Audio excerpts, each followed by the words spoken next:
एक जंगल में भारसुक नामक बलशाली शेर रहा करता था।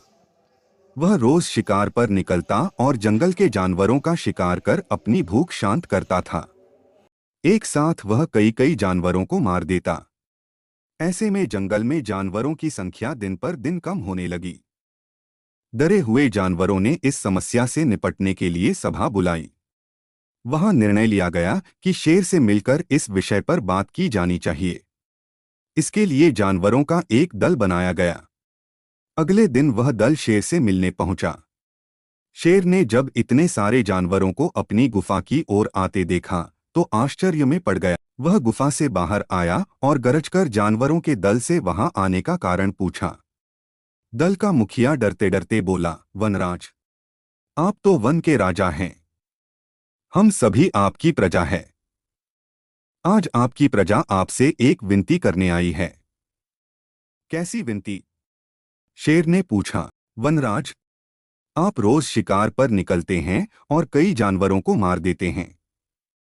आप उन सभी मरे हुए जानवरों का भक्षण भी नहीं कर पाते। हम सबका विचार था कि आपकी भूख मिटाने यदि रोज एक जानवर आपके पास भेज दिया जाए तो आपको भी आराम रहेगा और हम भी भयमुक्त रहेंगे। शेर को बिना मेहनत शिकार प्राप्त हो रहा था, इसलिए उसने यह निवेदन स्वीकार कर लिया। किंतु साथ ही चेतावनी भी दी कि जिस दिन उसके पास जानवर नहीं पहुंचेगा उस दिन वह सबको मार डालेगा। उस दिन के बाद से प्रतिदिन एक जानवर का चुनाव कर उसे शेर के पास भेजा जाने लगा। अब शेर दिन भर गुफा में पड़ा आराम करता रहता। परिणामस्वरूप अन्य जानवर जंगल में सुकून से जीवन जीने लगे। एक दिन शेर का भोजन बनने की एक खरगोश की बारी आई। खरगोश शेर की गुफा की ओर चल तो पड़ा, किंतु मृत्यु निकट होने के कारण वह अत्यंत भयभीत था।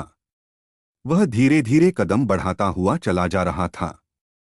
साथ ही किसी तरह अपने प्राण बचाने का उपाय भी सोचता जा रहा था। चलते चलते रास्ते में एक कुआं पड़ा। कुएं के पास जाकर जब खरगोश ने उसमें झांका तो उसे अपनी परछाई दिखाई पड़ी। उसी क्षण खरगोश को अपनी जान बचाने का एक उपाय सूझ गया। उपाय सूझते ही खरगोश में एक नए जोश का संचार हो गया। उसे शेर के पास जाने की कोई जल्दी नहीं थी। कुछ देर कुएं के पास आराम करने के बाद वह शेर के पास पहुंचा। इधर भूखा शेर अपने भोजन के आने में हो रही देरी से क्रोध में लाल पीला हुआ जा रहा था। जैसे ही उसने एक पिद्दी से खरगोश को देखा, उसका क्रोध और बढ़ गया। वह गरजकर खरगोश से बोला, पिद्दी खरगोश, मैं कब से प्रतीक्षा कर रहा हूं और तू अब आया है। अब मेरी भूख बढ़ चुकी है। तुझ अकेले से मेरा क्या होगा? तुझ पिद्दी को किस बेवकूफ ने मेरे पास भेजा है तुझे? तेरे बाद अब मैं उसे भी मारकर खा जाऊंगा। खरगोश हाथ जोड़कर गिर पड़ा, वनराज, देरी के लिए मुझे क्षमा करें। विश्वास करिए, इसमें न मेरा दोष है, न ही मुझे भेजने वाले का। हम तो 5 खरगोश आपका भोजन बनने निकले थे, किंतु रास्ते में एक दूसरे शेर ने हमें रोक लिया। जब हमने उसे बताया कि हम अपने राजा का भोजन बनने जा रहे हैं तो वह 4 खरगोशों को मारकर खा गया और मुझे आपके पास यह संदेश देने भेजा कि अब से वह जंगल का राजा है। ऐसा कहा उसने? शेर गुस्से में दहाड़ा। जी वनराज, उसने आपको लड़ाई के लिए ललकारा है। उसने कहा है कि वह आपको मारकर इस जंगल में एकछत्र राज करेगा। ये सुनना था कि शेर गरजता हुआ बोला, मुझे अभी इसी समय उसके पास ले चल। मैं उसे बताता हूं कि इस जंगल का राजा कौन है। आज तो उसकी खैर नहीं।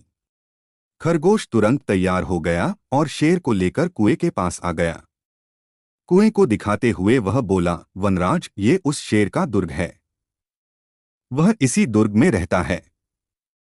आप दुर्ग के द्वार से उसे ललकारिए। शेर ने कुएं में झांककर देखा तो उसे अपनी परछाई नजर आई। परछाई देखकर उसने सोचा कि अवश्य ही वह दूसरा शेर है और जोर से दहाड़ते हुए उसे ललकारने लगा। कुएं की दीवारों से टकराकर आती हुई अपनी ही दहाड़ की प्रतिध्वनि सुनकर और अपनी परछाई देखकर उसे लगा कि दूसरा शेर भी दहाड़ते हुए उसे ललकार रहा है। उस ललकार का उत्तर देते हुए उसने कुएं में छलांग लगा दी। कुएं की दीवारों से टकराता हुआ वह पानी में गिरा और डूबकर मर गया। शेर के मरने के बाद खरगोश खुशी खुशी वापस लौटा और जंगल के अन्य जानवरों को खुशखबरी सुनाई। सुनकर सभी बहुत खुश हुए और सबने खरगोश की खूब प्रशंसा की। बुद्धि बल सबसे बड़ा बल होता है, इसलिए मुश्किल घड़ी में सदा बुद्धिमानी से काम लेना चाहिए। बुद्धि का इस्तेमाल कर हर समस्या का समाधान किया जा सकता है।